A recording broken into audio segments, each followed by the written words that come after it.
Ayun, good morning mga kasanay. Bali, dito tayo ngayon sa sa ating roof deck. Ayan, yung maliit na roof deck na yan. Bali, takip ng takip ng hagdan at saka banda rito yung extension ng ginawang laundry. So, nagpalitada tayo dito kahapon mga kasanay. Ayan, palitada tayo. So, kailangan nating diligin ngayon. Kahit at least 3 araw natin didiligin mga kasanay, kasi may medyo sa karanasan ko pagka hindi po mabitakin po itong mga panlabas, lalo na po iwa-waterproof po natin to. So kailangan nating diligin natin para medyo banayad lang yung kanyang pagtuyo. Kaya at least 3 araw po ayon po sa karanasan ko. Hindi naman po lahat na manggagawa nagdidilig nito, at hindi naman po lahat ng nagdidilig nito ay 3 araw lang. Yun po, yun sa karanasan ko lang. Tara po, diligin natin. Samahan niyo po ako pang samantala, kahit sa sandaling oras.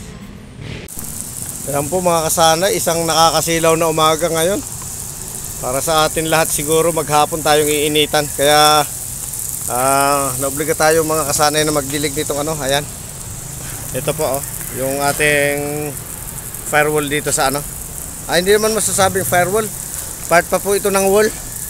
So kailangan lang po natin diligin para hindi po mabigla yung pagtuyo, kasi kahapon lang po ito pinalitada. Kailangan nating madilig to. Ayan, medyo pasipsipin po natin bago natin Yun nga po, nabanggit ko kanina, pag ganito po sa karanasan ko mga 3 araw ko po itong ginaganito ng mga 3 beses din umaga, tapos mga bandang alas 10 at saka mga bandang alas 2 po, dinidilig ko po ito. Kung may time pa po, kung may time pa, ginagawa po natin to ng hanggat pwedeng diligin. Mga 3 araw nga po. Kasi ayun lang po sa karanasan ko. Yun lamang po mga kasana, ibabahagi ko ngayong araw sa inyo. Ayan. Pag nakasintada po tayo ng parapet dito sa bandang ibabaw na to, palitadaan na rin po natin.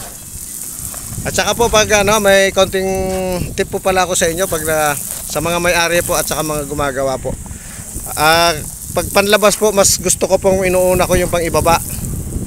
Yung iba po kasi ang gusto nila, una daw taas kasi hindi na nadudumihan yung yung pinalitadang iba. Pero sa akin po okay lang na madumihan, basta lalo na pag panlabas po, sinisigurado ko po na makakatulong yung pag umpisa ng palitada sa baba, kasi nga po yung dugtong nyo pababa, hindi po pataas, parang flashing po ang kalalabasan. Pero pag una po kayo taas, yung buka po ng dugtungan nyo ay patingala. Pag umagos po yung tubig, malamang papasok doon sa pinagdugtungan. So kung okay lang po sa inyo, mas maganda po para sa akin, nag-uumpisa talaga sa baba. Ayan.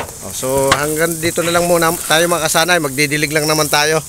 At sana may naibahagi ako sa inyong konti dito tungkol sa palitada ng labas, para makaiwas tayo sa crack.